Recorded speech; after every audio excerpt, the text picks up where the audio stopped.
Ok. Boa noite a todos. Este evento faz parte da Semana Nacional do Sono, promovida pela Associação Brasileira do Sono, ABS Interior, Estado de São Paulo, cidade de Campinas. Temos por objetivo educação, prevenção, diagnóstico e tratamento especializado dos distúrbios do sono, assim como o aprimoramento no tratamento desses pacientes, na busca de profissionais, especialistas em sono, de pesquisas e evidências científicas. Devido a isso, por que de estar com esse time de profissional tão especial? Este ano, o tema da campanha é "O sono é essencial para a saúde". O tema que escolhi para abordarmos é: o ronco tem tratamento? Qual o tratamento? Quem devo procurar? Sim, o ronco tem tratamento. E para debater esse assunto tão importante, temos aqui o time de profissionais renomadíssimos em sono a nível nacional e internacional, com quem vou conversar. Sabemos que o ronco é um sintoma e que pode ser sinalizador de uma doença extremamente prevalecente e grave. Roncar em si traz sérias consequências clínicas e metabólicas. O ronco interfere na saúde, nos aspectos emocionais, conjugais, sociais e laborais.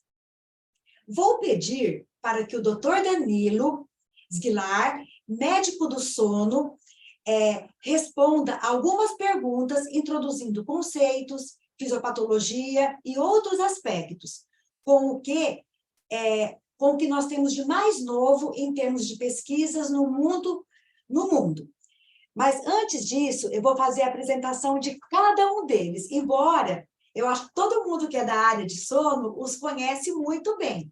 Bom, Dr. Danilo Sguilar, ele é otorrinolaringologista e médico do sono pela AMB, mestre e doutorando em medicina do sono pela Unifesp, coordenador do Departamento de Medicina do Sono da ABORL-CCF, Associação Brasileira de Otorrino e Cirurgia Craniofacial, certo, doutor Danilo? Certo. Tá.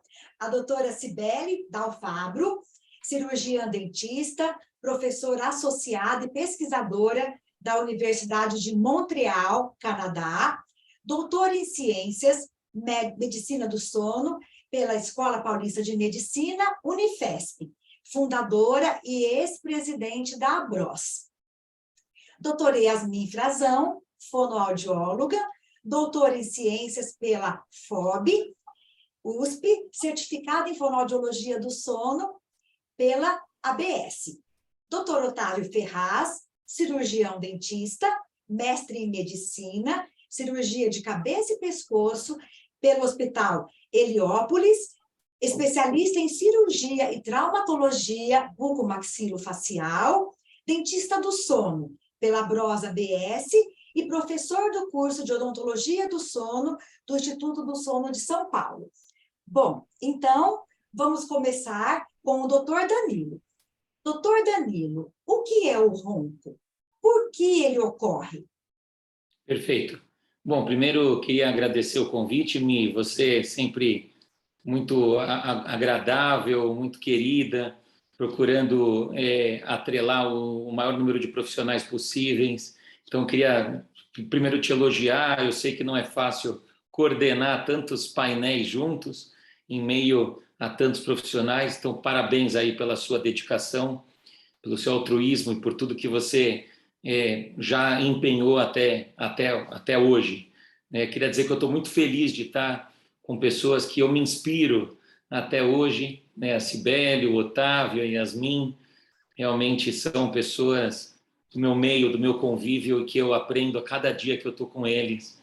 Então, para mim é uma honra, um prazer estar aqui. Eu mais aprendo do que eu passo ensinamento.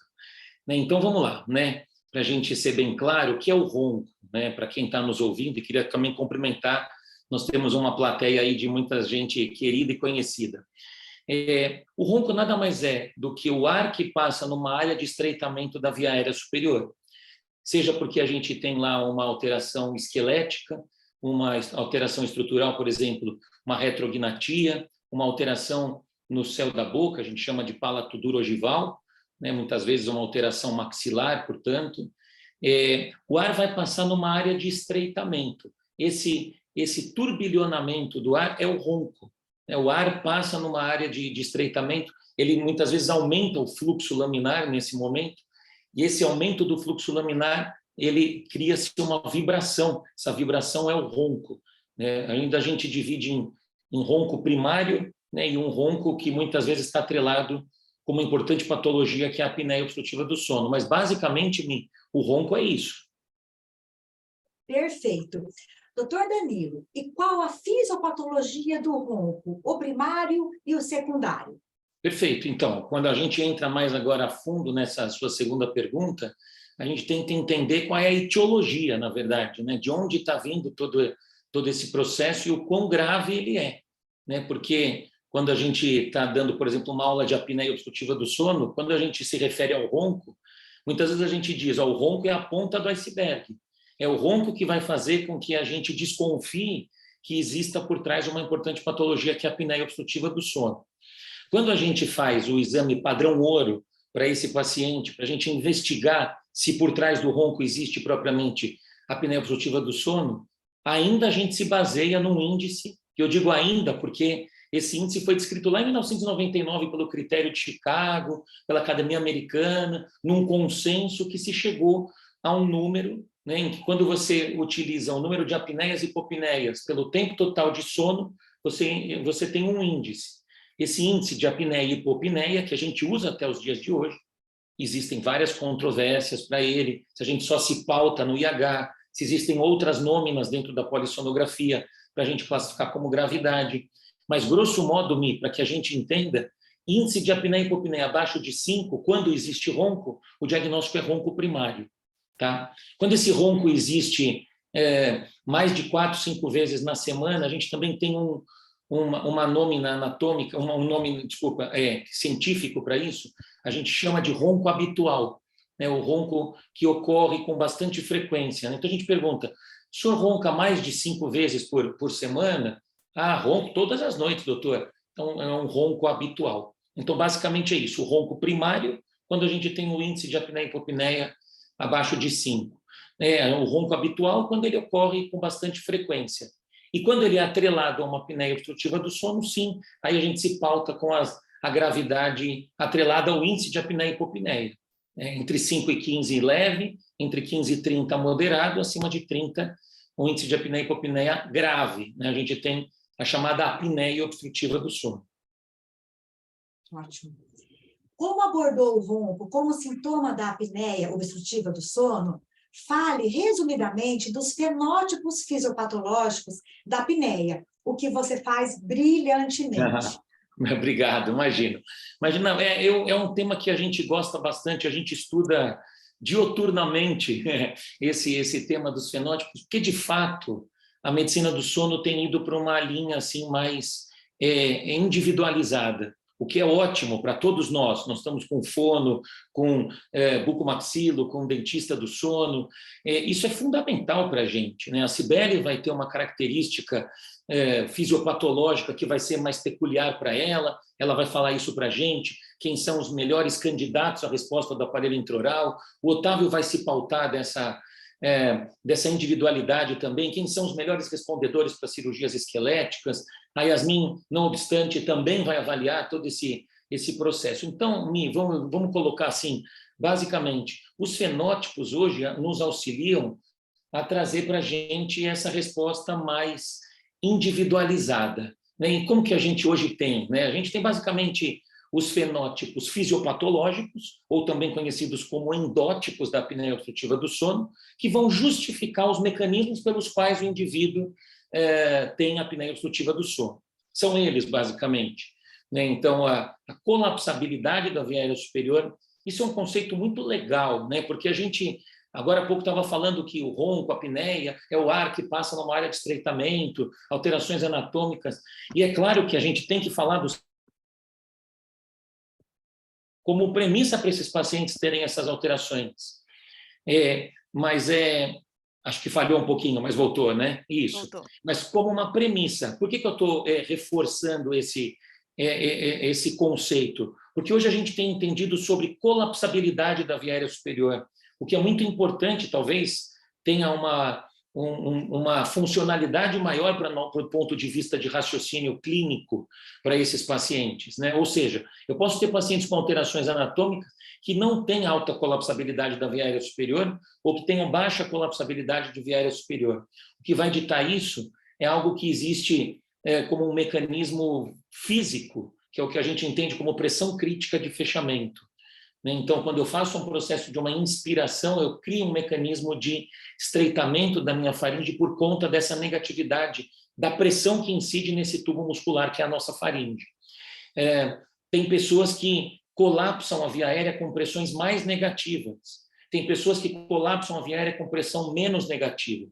Isso é muito importante da gente entender na prática clínica. Isso é a colapsabilidade da via aérea superior.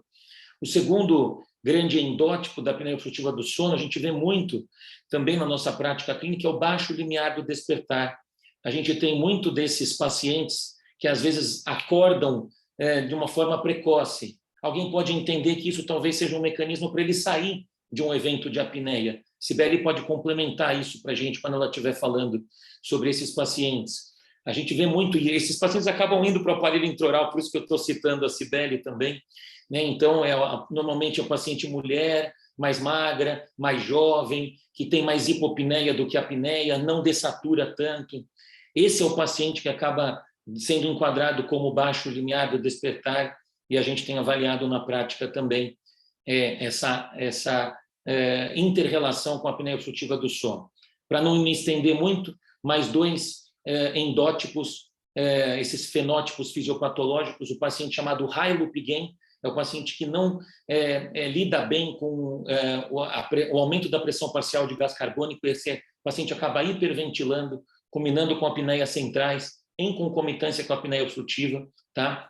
Então, chamado paciente do High-Lupigem. E, por último, a baixa resposta muscular. De repente, aquela resposta que a gente tem de um paciente magro, jovem, que entra no nosso consultório e fala, acho que você deve ter um quadro mais leve, um ronco primário, e ele enche de eventos respiratórios quando faz uma polissonografia. Talvez o fator muscular para esse paciente não é protetor. Ele tem uma hiporresponsividade do músculo genioglosso, que é o principal dilatador da nossa faringe.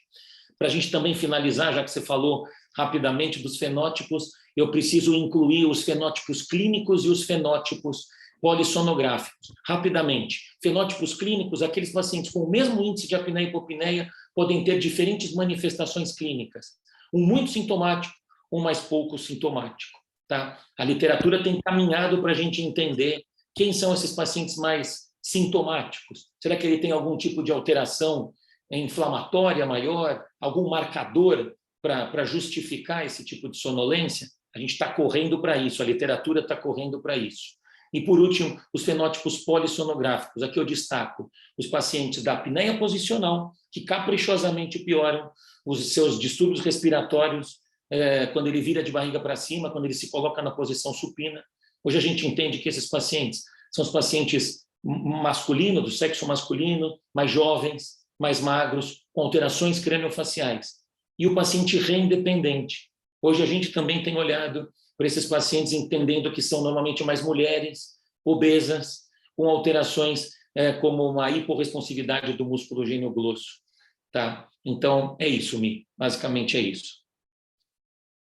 Em pouco tempo, você abordou assim, a complexidade que são esses aspectos que tanto enriqueceram na nossa abordagem de todos nós no tratamento dos nossos pacientes. Bom, e como é realizado, doutor Danilo, o diagnóstico do ronco? E após você falar sobre o diagnóstico, embora você já tenha comentado, comente da complexidade do diagnóstico, além desse exame. Tá. Então, vamos lá. Para a gente avaliar o ronco, né? A gente pode avaliar o ronco de diversas formas, como uma avaliação subjetiva, que a gente aplica aqui no nosso consultório. Então, a gente pede para o paciente colocar num papel aqui entre 0 e 10 a intensidade do ronco dele, de 0 é muito baixo, praticamente inaudível, 10, ou até o vizinho que está no outro lado do muro ali ouve, né? E a frequência também, né? 0 quando ele ronca pouco e 10 quando ele ronca todos os dias da semana. Então, essa é uma forma de avaliar, a avaliação subjetiva do ronco, tá? Chamada escala visual analógica. A gente hoje se debruça muito com os aplicativos que a gente tem na prática clínica. Então, a gente usa alguns aplicativos, esse paciente pode baixar no celular dele, ele grava, isso cria uma espécie de um gráfico para denotar, então, se esse é um ronco mais leve, um ronco mais alto, um ronco épico, né? Um ronco extremamente elevado. Essa é uma forma que a gente tem de avaliar o ronco. Já se tentou fazer outras formas. A nossa colega Vanessieto, amiga da nossa querida Yasmin Frazão, que está aqui com a gente, na tese dela de doutorado, criou o roncômetro, né, Yasmin? Você pode comentar isso depois para a gente, do roncômetro, para se tentar chegar a uma conclusão daquilo que elas estavam instituindo em termos de tratamento fonoterápico, era condizente com a diminuição dos decibéis do ronco dos nossos pacientes. Então, há diversas formas de se identificar o ronco. Agora, o quanto isso é rico, né, na prática clínica, que é essa sua segunda pergunta, eu diria para você que a gente não tem uma correlação assim de um ronco mais alto com uma apneia mais grave, já se tentou fazer esse tipo de correlação. Para a criança tem trabalho tentando mostrar isso, né? Quer dizer, quando eu diminuo a intensidade do ronco, é sinal que eu desobstruí por completo a via aérea superior do nosso paciente, mas isso não é um consenso na literatura, tá? Então, ainda, essa pergunta sua é bem capciosa, né? A gente ainda não tem muito o que fazer com essa informação. Roncos mais altos abrigam doenças mais graves. Teoricamente, ainda a gente tem que ter isso como uma pista para que esse paciente vá para uma polissonografia e aí sim eu corrobore com a minha hipótese diagnóstica na prática clínica. Ótimo. E quais, doutor Danilo, são as principais Danilo, consequências do ronco? deixa eu fazer aproveitar aqui, Milene, por favor. Mas e a relação do ronco, na intensidade, altura, frequência, com o ronco primário, com as alterações nasais que você consegue ver numa nasovideolaringoscopia? Numa vídeo ou numa sonoendoscopia? Numa naso no teu naso. consultório, Olha, Otávio, é muito difícil a gente correlacionar a intensidade do ronco, mesmo com alterações nasais importantes. A gente não consegue jurar que esse ronco seja nasal propriamente dito, que eu vou fazer uma cirurgia de nariz e esse paciente vai parar de roncar. A gente tem estatisticamente que o ronco perfaz em torno de 80% de vibração em região de velofaringe, 80%. Tá? Não digo isolado, quer dizer, você tem contribuição de velofaringe para obstrução e para vibração ali naquela região. E aí a gente sabe que isso pode mudar gradiente pressórico. Olha como isso é rico, né? Quer dizer, se eu mexer a montante ou a jusante, de repente eu estou mexendo nessa gradiente pressórico da via aérea superior como um todo. Eu estudei recentemente sobre sonoendoscopia, eu dou uma aula sobre sonoendoscopia e eu mostro lá uns colapsos de epiglote. Aí tem um artigo que fala assim, sabe o que tem que fazer para colapso de epiglote? Não mexer na epiglote. Quando você mexe na região de orofaringe ou base de língua, teoricamente isso vai refletir beneficamente para esse colapso de epiglote. Olha que interessante, né? Quer dizer, a hora que eu estou mexendo em todas as outras estruturas da via aérea, eu posso refletir de forma benéfica para a epiglote. Estou só fazendo um paralelo para te dizer o seguinte, eu não acredito a melhora nasal desses pacientes como resolução do ronco completa. Tá? E com a explicação para isso, ele pode ter outro sítio de obstrução vibratório ali para justificar o ronco. Aí você pergunta, então vocês não têm que mexer em nariz? Né? Então, como é que você faz? Né? Então, como que a saída para essa resposta o paciente tem queixa? Né? Então, ele vai para uma cirurgia nasal para reduzir queixas e, quiçá, melhorar o ronco. Mas se a gente pode atrelar, por exemplo, um procedimento palatal para esses pacientes, é interessante, entende? Aí entra o procedimento palatal para a gente fazer aquelas injeções, o coblation, que é a radiofrequência, enfim, a gente entra numa outra seara aí que é tentar reduzir o ronco como um todo. E se for nessa região mais baixa, manda para o aparelho intraoral, a Cibele aí, né? A gente faz muito isso. faz cirurgia nasal para mais alguma coisinha. E se ele não tem condição, não quer adaptar, manda para Yasmin, né? Faz fonoterapia, septoplastia, mais fono. Então, normalmente, o nariz é o início de um processo, para que depois ele faça alguma coisa como uma terapia miofuncional ou uma adaptação de aparelho intraoral. Só para complementar isso, Danilo, ele pode ser um fim de processo também, não pode? Para aquele paciente que é menos sintomático do ponto de vista nasal, que eu quero dizer o seguinte, às vezes o paciente, já tive situações como essa, o paciente vem do otorrino sem uma indicação muito precisa de uma cirurgia nasal, então o otorrino fica, né, talvez não vale a pena operar, tal, e aí o paciente vem para fazer o tratamento clínico, né? E esse paciente, muitas vezes, quando ele volta e faz a cirurgia, a gente tem aquela melhora completa. Então, acho que como um tratamento complementar ao tratamento clínico, ele pode, sim, ter uma aplicabilidade. Estou errada com essa? Não, a gente faz muito isso, quando o paciente tem pouco sintoma ou está reticente para uma cirurgia, a gente convida que esse paciente inicie o tratamento, como você está falando, clinicamente. E às vezes tem alguma coisa que impacta, aí ele começa a babar mais, aí ele começa a ter uma incoordenação respiratória, às vezes ele volta no consultório dizendo, doutor, vamos rever aquilo que você tinha me proposto, né? Ele meio que se convence da forma que a gente tem de atuação, né? Posso dar um pitaco mínimo? Para nós, eu não sei, a importância do nariz livre é principalmente para evitar respiração oral.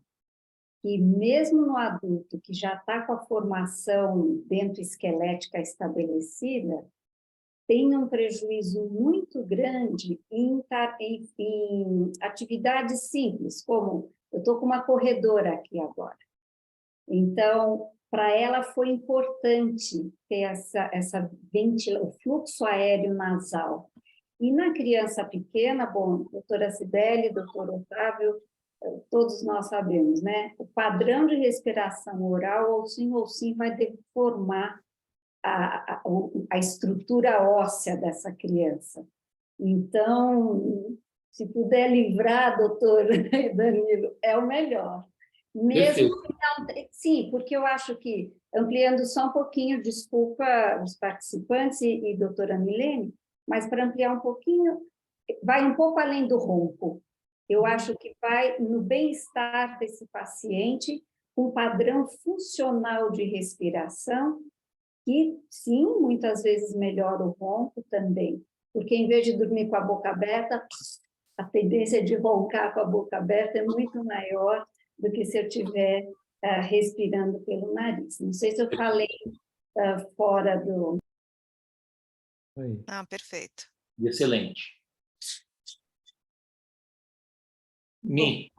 Tá, então, fale, doutor Danilo, brevemente, assim, que acho que só sobre as consequências do ronco. Tá, esse é um tema legal da gente abordar. Eu vou falar brevemente mesmo, eu recentemente fiz uma pesquisa sobre isso e eu vou passar 2, 3 artigos de impacto aí para vocês, né? Porque a gente fica às vezes pensando, o ronco primário, né? Ele tem alguma correlação, alguma correspondência do ponto de vista de desfecho cardiovascular, né? E aí eu coloquei aqui para uma colinha para mim, que foi publicado um estudo na Sleep, que é uma revista de importante impacto, em 2008, já faz um tempinho, né? Nós estamos falando de 15 anos, envolveu 110 pacientes que fizeram polissonografia e também fizeram ultrassom Doppler de carótidas vertebrais.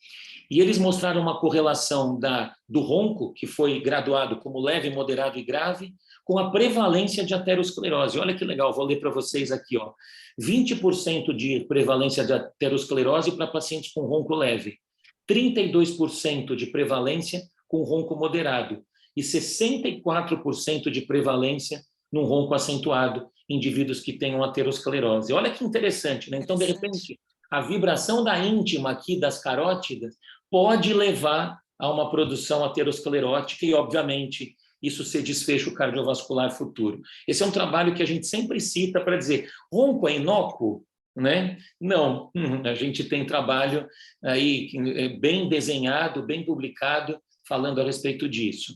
Eu trouxe um estudo australiano de 2022, recente, publicado aqui no European Respiratory Journal, que envolveu 20 pacientes, 18 apresentavam perda auditiva. Destes, 16 tinham perda auditiva neurosensorial, considerada associada à exposição de ruído. Ou seja, esses pacientes tinham roncos mais altos, às vezes a apneia, e a conclusão do estudo foi que existe uma sugestão de que possa haver uma correlação entre ronco e apneia e perda auditiva devido à exposição prolongada a ruído. Quer dizer, o próprio paciente emitiu um ruído vibratório que geraria perda auditiva neurosensorial para ele mesmo. E quando a gente fala ele mesmo, a gente obviamente fica pensando no parceiro de quarto. Ou seja, isso também pode ser prejudicial. E eu acho que essa também agora é a menina dos olhos da publicação aí do ronco primário, é falar sobre o parceiro de quarto. Os trabalhos mais atuais sobre ronco primário estão falando sobre qualidade de vida do parceiro de quarto. E eu trouxe um trabalho também de 2016, publicado no Sage Journal, que fala falando sobre as relações familiares são afetadas para isso, a má qualidade de vida, e como o parceiro de quarto pode ter má qualidade de sono em função do roncador ali ao lado. Então, está sendo muito estudado isso. Então, esses seriam os 3 artigos de impacto respondendo a tua pergunta, Mi. Perfeito. Inclusive, esse primeiro artigo que você citou, eu gosto muito dele, porque mostra mesmo assim a importância do ronco. Então, eu gosto muito. Bom, o valor semiológico do ronco é indiscutível, mas sobre o tratamento em si, surgem questões e controvérsias que a ciência ainda não explica. Por exemplo, tratamento. O que tratar no ronco? O barulho? As consequências do trauma vibracional? E quando? Em que situações? Todo ronco é realmente patológico? Isso você já respondeu, tá? É só uma colocação que eu gostaria de fazer. Doutor Danilo, quando é indicado tratamento otorrinolaringológico no paciente adulto e quais tipos de tratamento existem? Perfeito. Então, quando a gente quer tratar o ronco, de novo, a gente vai olhar por trás se não existe a apneia obstrutiva do sono. Isso para a gente muda muito. Tratar um ronco atrelado a uma apneia leve, ronco atrelado a uma apneia grave, muda completamente. Se a gente está falando só de um ronco primário, uma apneiazinha, às vezes residual ali, que a gente sabe que existe pouco impacto cardiovascular, a gente oferece para o paciente as diversas formas de tratamento, são os tratamentos cirúrgicos, Então, aí vai de encontro ao que o Otávio falou, uma cirurgia nasal, eventual.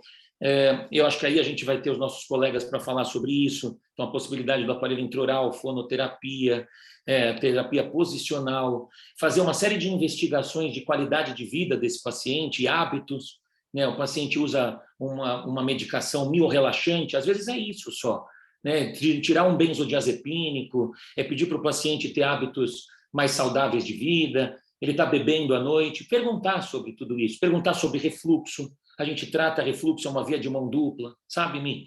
Então, na verdade, eu acho que o papel do médico é esse, é fazer uma linha mais investigativa e depois, obviamente, se apoiar na gama de multiprofissionais que nós temos. E eu acho que a gente tem que aproveitar os nossos profissionais que estão aí para falarem um pouquinho também. Então, eu vou deixar que eles discorram agora sobre os tratamentos. E queria agradecer muito mesmo a oportunidade de estar aqui com você e pedir desculpa para quem nos ouve, porque eu vou ter que sair 5 minutinhos antes de encerrar às 19h30, os 3 minutinhos, porque eu tenho uma live em seguida com a ABS. Tá bom? Mas eu estou super à disposição aqui e estou na escuta aqui. Obrigado, Mi. Imagina, eu que agradeço. Bom, até ia fazer uma outra colocação, questionando um pouquinho, assim, para a gente pensar um pouquinho quando que é esse ronquepatia, mas vou deixar isso para uma outra oportunidade, porque nós temos que escutar todos os demais. Então, agora eu vou passar, então, vou conversar, então, agora com a doutora Cibele. Vou perguntar para a doutora Cibele, no caso, quando é indicado, doutora Cibele, o aparelho de avanço mandibular? No que consiste este tratamento? Tá bom. Bom, boa noite a todos, né? Entre nós a gente já se viu, mas boa noite aí quem estiver assistindo. Obrigada, Milene, pelo convite. É sempre um prazer estar com amigos queridos aqui. Eu coloquei no meu Instagram hoje um bate-papo entre amigos, é bem como eu me sinto, viu? Então, muito obrigada mesmo pela oportunidade, você é sempre muito querida e se empenhando muito, é muito bacana. É, Na realidade, assim, quando o tratamento com o aparelho intraoral começou, isso foi em 82, foi só um ano depois que o CPAP foi publicado, né? Então, desde então, a gente tem aí uma linha, né, de pesquisas de CPAP de aparelho intraoral, CPAP sempre com volume maior, né? Sempre considerado como o padrão ouro do tratamento para apneia do sono em adultos, né? E ronco em adultos também. Então, a gente não está falando aqui de criança, né? Talvez a gente possa até abrir alguma brechinha aí para falar um pouquinho de criança. Mas, quando a gente pensa em aparelho intraoral, né, vem sempre aquela ideia, é um tratamento alternativo ao CPAP, né? Na realidade, a gente considera que o tratamento com aparelho intraoral, ele veio, o primeiro estudo, enfim, para aqueles pacientes que não se adaptavam com o CPAP. Então, inicialmente, quando a gente olha a literatura, a gente vê uma indicação assim indiscriminada para todas as gravidades, e aí começaram a observar que funcionava melhor para os pacientes mais leves, né? Que dá para entender.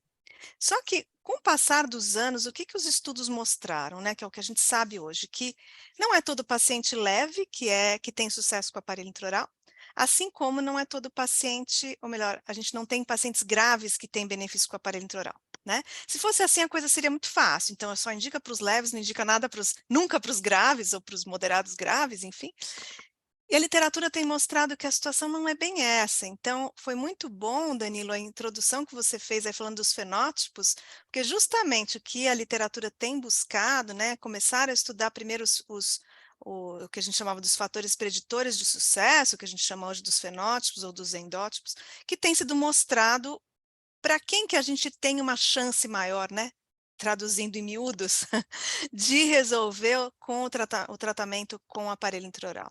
Então, hoje a gente sabe que sim, o índice de apneia e hipopneia, que tem as suas grandes limitações, como você também comentou, Danilo, é um dos preditores de sucesso, né? Então, a gravidade da apneia, mas isso se considera não só o IH, mas a saturação também.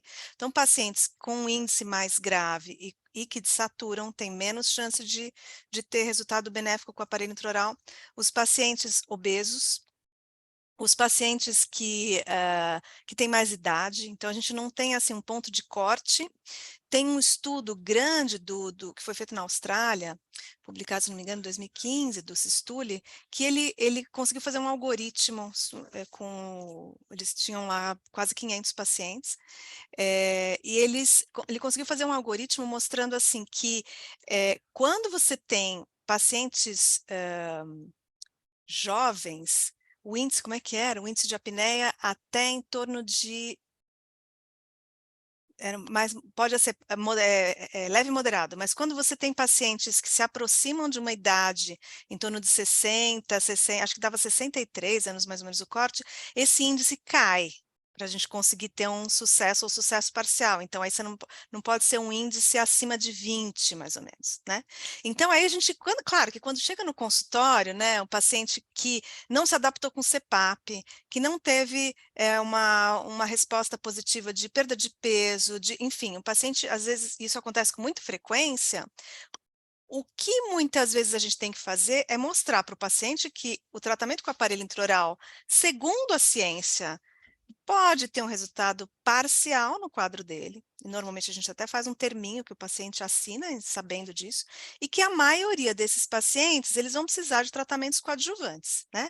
Você comentou, né, Danilo, do tratamento posicional, o tratamento fonoaudiólogo, que a doutora Yasmin vai falar.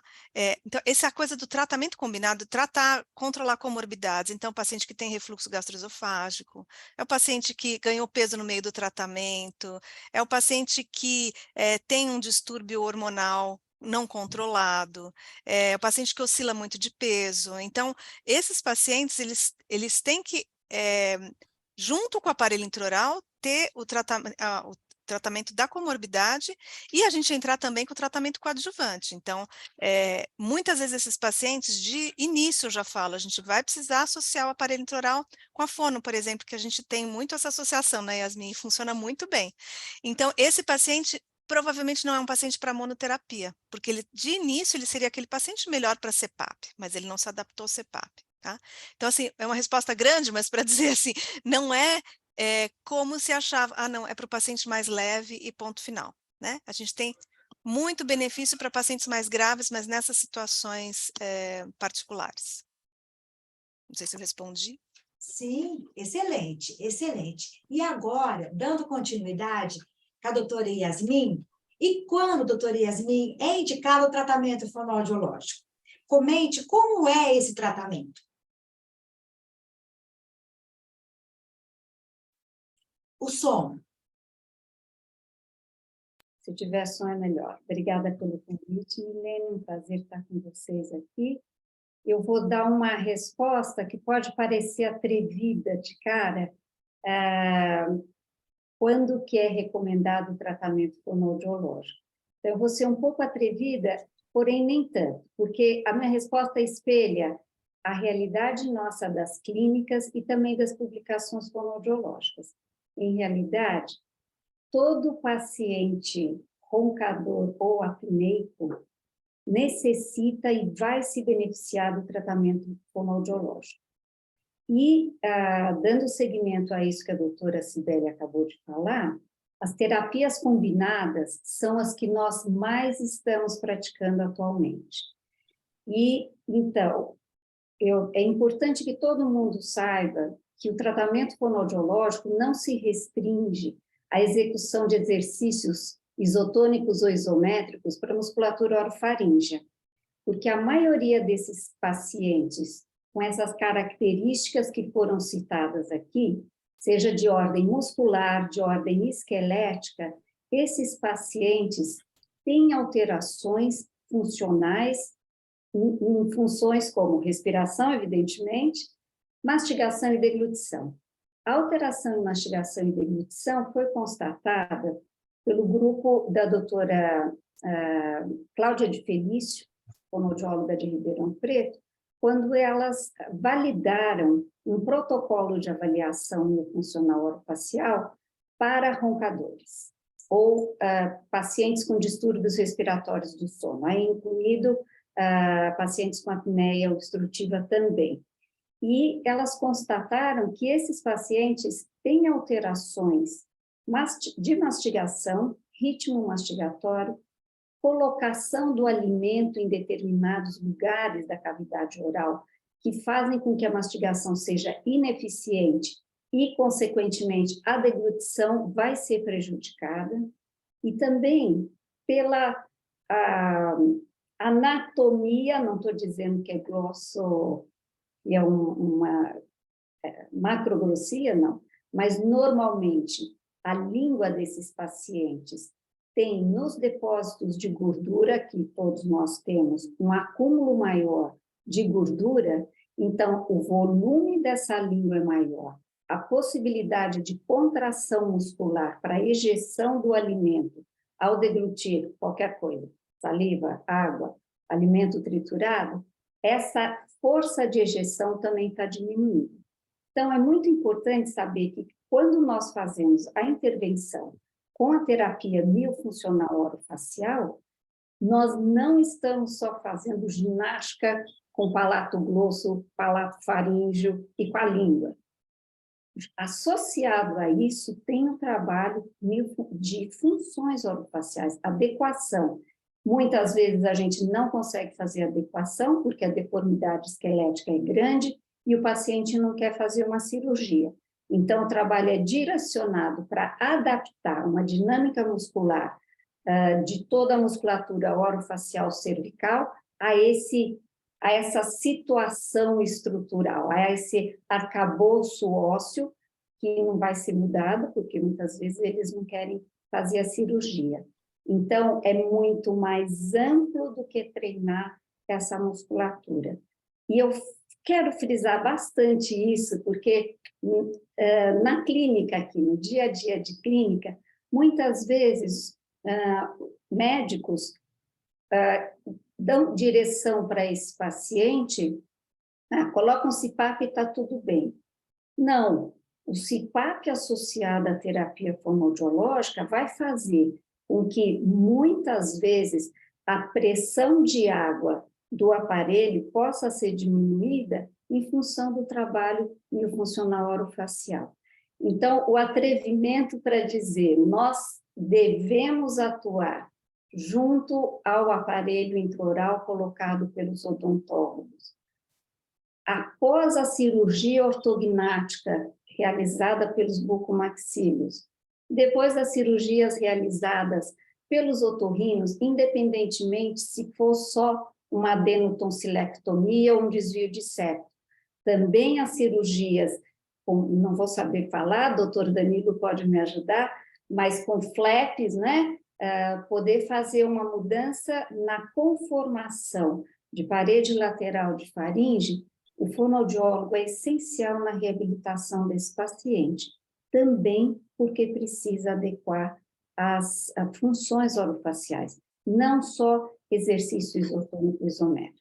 E eu quero falar um tiquinho mais com relação à indicação para cirurgias ortognáticas. Eu tenho sido também um pouco mais atrevida ao indicar, um pouquinho diferente do que o doutor Danilo falou, casos mais leves, acho que um aparelho intraoral, uma terapia fonoaudiológica.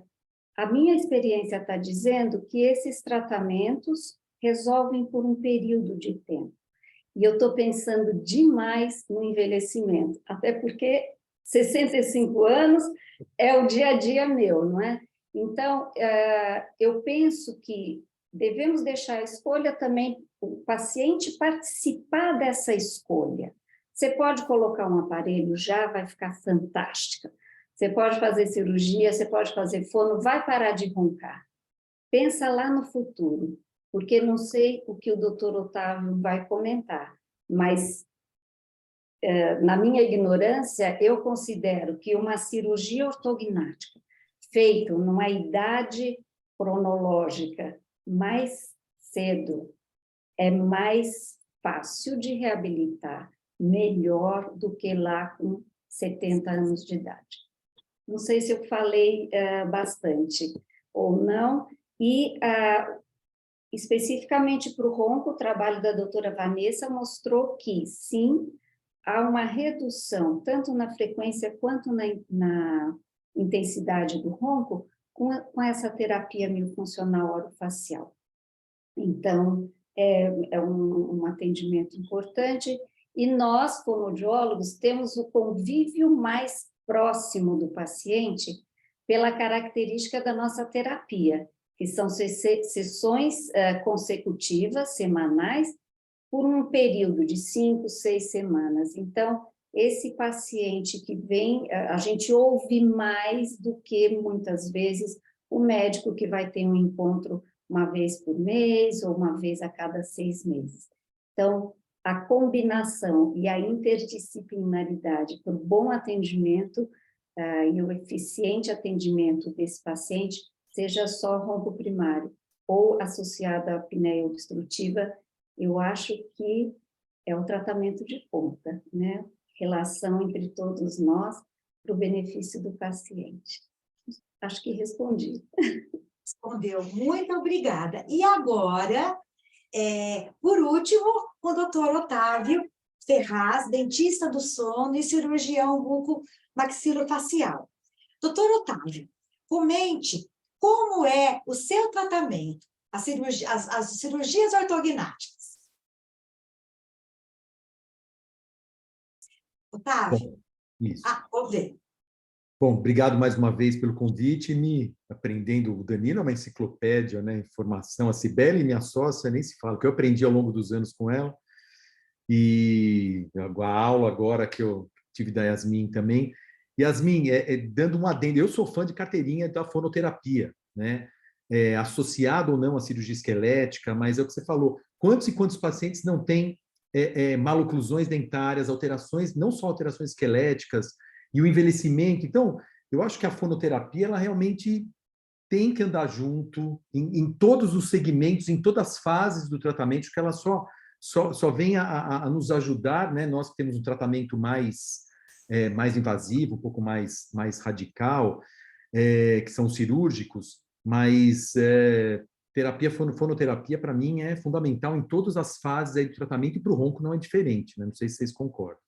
Em relação à cirurgia esquelética, ela já mais do que sabido, né, que a cirurgia ela altera o arcabouço esquelético, né, alterando o box, a cavidade oral, tracionando toda a musculatura de velo, de orofaringe também e da região mais inferior, né, de gástrico e soalho de boca, aumentando essa dimensão, alterando o posicionamento de língua. Então, com isso, a gente tem uma repercussão direta no dimensionamento da faringe, aumentando essa dimensão da faringe e promovendo uma diminuição dos eventos de colapso, porque a gente aumentou dimensionalmente, independente aí dos endótipos, e claro que a fisiopatologia ela é super importante, como o Danilo frisou, na indicação da cirurgia esquelética ou não. Mas a cirurgia ela teria indicação independente para tratamento do ronco, por tratamento da apneia obstrutiva associada, quando o paciente apresenta uma alteração esquelética, seja anteroposterior, transversal, de assimetrias, que tem um componente importantíssimo, né, nos quadros de disfunções de dor orofacial, articulares, por conta dessa descompensação de uma hemifase para outra em termos de equilíbrio muscular, da musculatura mastigatória. Então, ele tem o seu espaço, tem suas indicações, como a Yasmin falou, quer dizer, quanto mais precoce a gente puder intervir, melhor nesses pacientes roncopatas, porém, a minha própria experiência clínica mostra que a gente tem uma recidiva, tem envelhecimento, tem uma alteração do tônus muscular e que, infelizmente, a adesão dos pacientes por uma mioterapia, uma fonoterapia a médio e longo prazo acaba se perdendo, como nós, né? Quanto que a gente consegue manter de atividade física indo para a academia? A gente tem momentos aí de perda dessa adesão também, né? No dia a dia de atividade física, de musculação, que é super importante para o envelhecimento, e isso acaba repercutindo também na nossa área.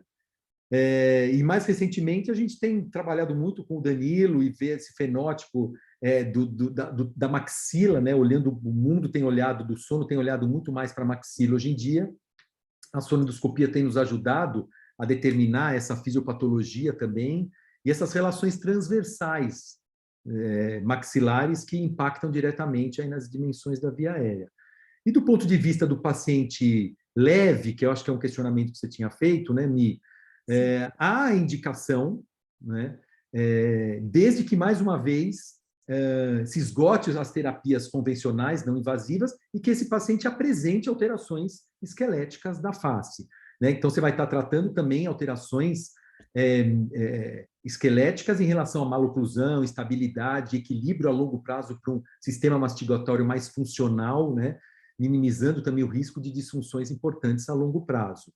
Então, uma cirurgia que tem o seu espectro, tem o seu espaço. Claro que uma cirurgia mais invasiva, a gente tem que pesar muito na balança o momento oportuno da cirurgia, idade do paciente, o momento de trabalho, o momento profissional, o momento como família, como ser humano, e acaba sendo que esses pacientes esgotam durante toda uma vida os tratamentos e se acaba chegando para a cirurgia esquelética mais numa meia-idade, né, os pacientes acima de 40 anos, e eu acho que é um time muito bom, porque esse paciente já vivenciou um CPAP, já vivenciou uma mioterapia, já vivenciou aparelho intraoral, então ele já esgotou, e quando ele perde a adesividade desses tratamentos, mesmo que ele tivesse a indicação lá atrás da cirurgia esquelética, eu acho que é um time cirúrgico nessa idade cronológica muito assertiva, tá?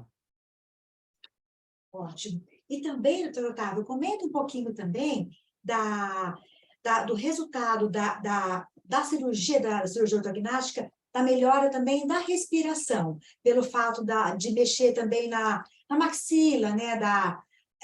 A repercussão que isso tem também na respiração.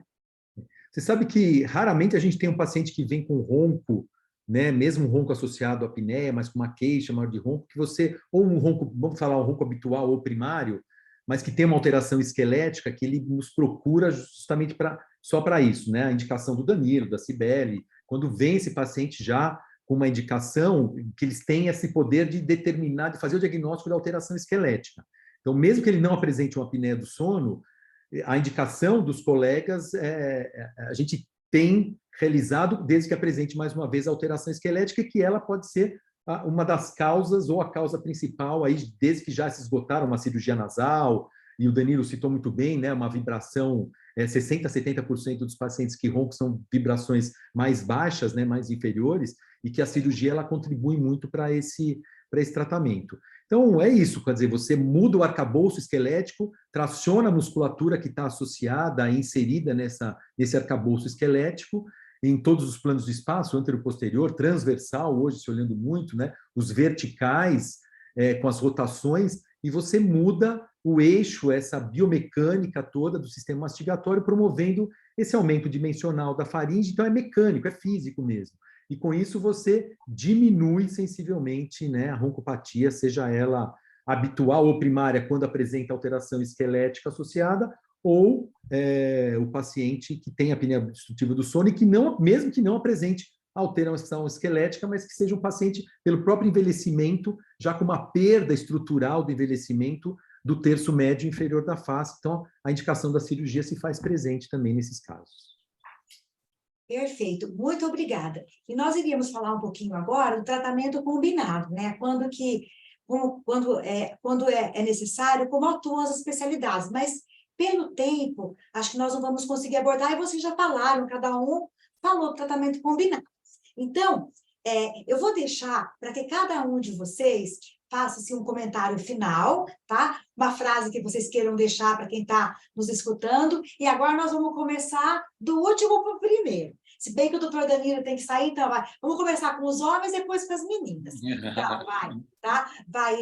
Vai Danilo, vai Otávio, vai depois as meninas. Eu vou começar, então, porque eu já vou precisar sair. Isso, queria agradecer muito o convite. Para mim é uma honra, um prazer estar aqui com tantos colegas da medicina do sono e tanta gente que está nos ouvindo também. Obrigado, Mi. Queria só fazer um último comentário assim, sobre esse link, para a gente aproveitar. A Yasmin falou sobre a apneia, cirurgias faríngeas e fonoterapia. Só um comentário, Yasmin, muito interessante. Eu fui para fora para falar sobre uma técnica cirúrgica e a gente desvendar quais são os nuances dessa técnica. E aí, o que a gente descobriu lá no final? Que ele mandava todos os pacientes para fazer fonoterapia depois da técnica cirúrgica. Quer dizer, a gente queria saber qual era o truque ali que ele fazia. Ele terminava com a indicação fonoterápica. Tá? Então, isso daí, queria agradecer mesmo e mandar um beijo para todo mundo que nos acompanha. Eu vou ter que sair, desculpem. Um abraço para todos. Um abraço. Bom, rapidamente, o que eu acho que a frase é isso mesmo, que é um mote, inclusive, da ABS, mas que é um mote, mas que é realmente a realidade, que é a interdisciplinaridade, né? E a gente, todos nós que trabalhamos, temos um vínculo aí com sono, a gente trabalha realmente compondo, né? É a fono, é a Cibele, conversa comigo, com a Tati, DTM, as alterações articulares, paciente com dor, bruxismo, quer dizer, o médico do sono, o neurologista do sono, o otorrino. Então, assim, uma gama de avaliações para que a gente, às vezes, mesmo que esse paciente esteja em nossas mãos, as avaliações interdisciplinares de todos os colegas nos dão informações importantes para a gente montar uma estratégia de tratamento, né? Eu acho que isso é a linha realmente que tem que ser seguida. Perfeito. Agora, Yasmin, depois Cibele. Ou inverso, tanto faz? Não, pode ser, Yasmin. Pode falar. Pronto. Bom, agradecer a todos de novo. Eu acho que o mais importante é pensar nessa interdisciplinaridade para o melhor trabalho. E outro ponto extremamente importante, a formação de quem vai atender esse paciente com dor. Na área da medicina, isso já está bem estabelecido. Na área da fonoaudiologia, eu considero, sim, muito importante o fonoaudiólogo buscar certificação pela ABS. O fato de todas nós que somos certificadas termos passado por uma prova oral, por uma prova escrita e termos que pontuar um edital em que é necessário fazer cursos de formação. Só assim o profissional vai entender essa interdisciplinaridade. Só quando eu conheço como atua o bucomaxilo, o otorrinopneumo, a odontóloga, nutricionista, preparador físico, eu tenho que entender das outras áreas para eu saber a quem recorrer para o melhor atendimento desse paciente. E eu acho que a formação em cursos é extremamente importante e a certificação que é dada por essa prova que nós fazemos na ABS, eu considero que é um diferencial e qualifica, não estou sendo convencida, né, Milene, mas eu acho que é uma qualificação importante para o profissional que quer atuar interdisciplinarmente. Cibele? A Yasmin já adiantou várias coisas que eu queria falar. Obrigada, Yasmin. Mas eu acho que são 2 pontos principais, né? Eu acho que o primeiro é a gente pensar no o que é o produto final, né? Por que a gente está estudando tanto? Por que a gente está buscando melhor? É o paciente, né? Então, o paciente é o mais importante nisso tudo. Então, ouvir o paciente.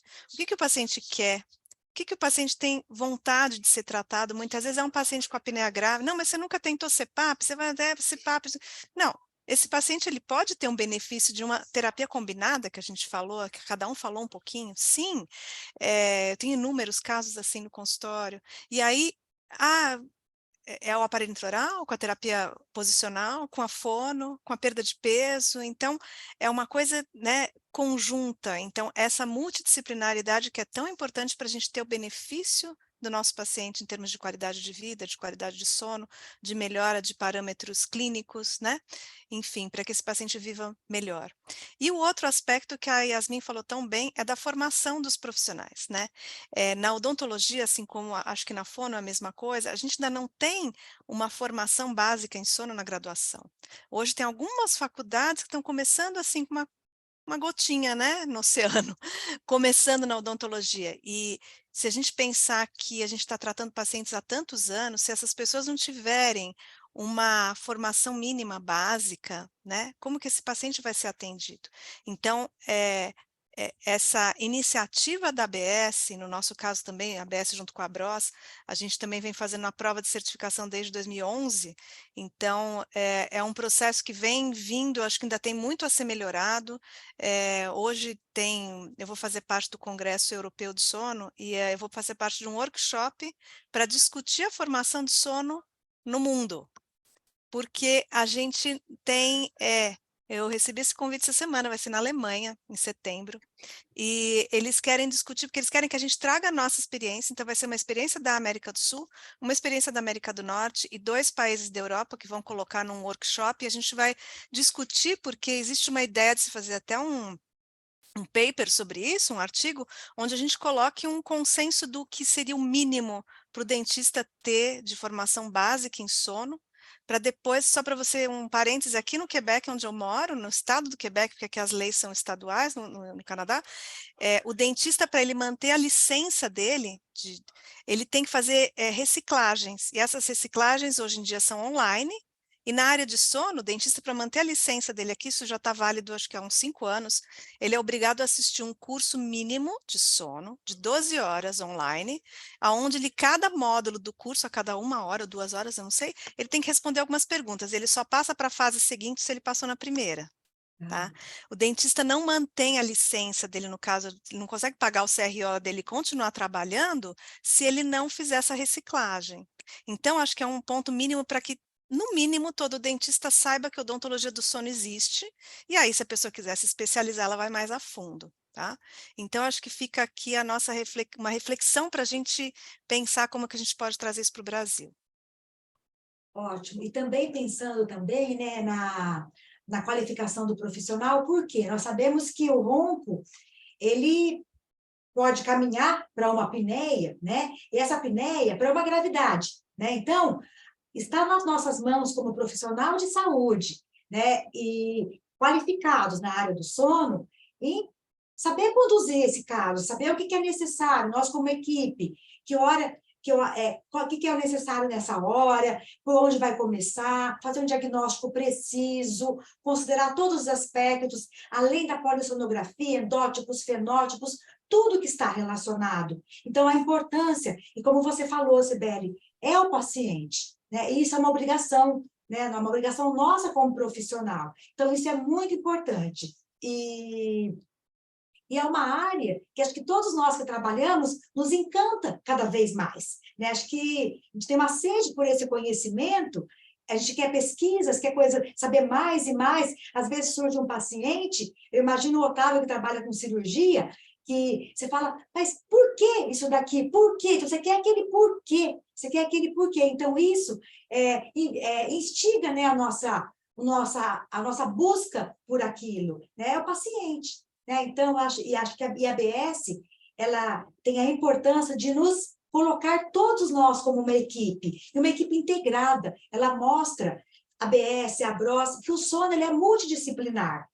E quando eu estava preparando as ações, essa foi, assim, aquela que eu, assim, acho que a gente sempre tem a menina dos olhos, né? Porque é a equipe, é mostrar a importância do trabalho em equipe. Isso é muito importante. E uma equipe integrada. Então, você tem você saber como é que o outro trabalha, aquela equipe entrosada, que todo mundo fala a mesma língua, todo mundo sabe aquilo, né? Então, isso é muito importante. Você saber ver um exame, identificar aquilo, é uma apneia posicional, o que eu tenho que fazer, esse paciente vai ser respondedor ou não. Então, isso é muito importante. Bom, infelizmente, precisamos encerrar pelo adiantado da hora.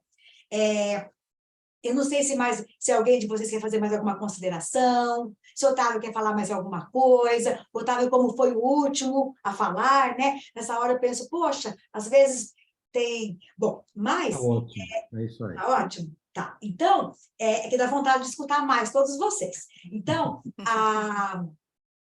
eu quero agradecer, em primeiro lugar, a vocês por terem aceitado essa empreitada, de estarem aqui comigo, nessa webinar que importante, tomou o tempo de vocês, né? Todos esses conhecimentos adquiridos em pesquisa, em experiência. Então, isso é muito importante, quero agradecer muito, agradecer de modo especial também a nossa ABS, a entidade que nos acolhe, e a todos que estão participando, e esperar que esse nosso webinar plante sementinha em todos que não são na área do sono, e que vocês, a partir de hoje, saibam ver no paciente de vocês sinais importantes que foram comentados aqui. Então, nós nos despedimos e desejamos a todos uma boa noite e continuem atentos na programação da Semana do Sono, no site da ABS, também podem seguir pela semanadosono.com.br. Cada dia tem a programação específica, lembrando que algumas é necessário fazer inscrição como essa, e participe, porque essa é uma oportunidade maravilhosa que a ABS nos proporciona a todos nós. Um abraço a todos vocês, tá? Um abraço apertado em cada um de vocês, uma boa noite e muito obrigada. Obrigada, gente. Obrigado. Boa noite. Obrigada, Milene. Obrigado pelo convite. Obrigado. Boa noite. Tchau, boa noite. Tchau.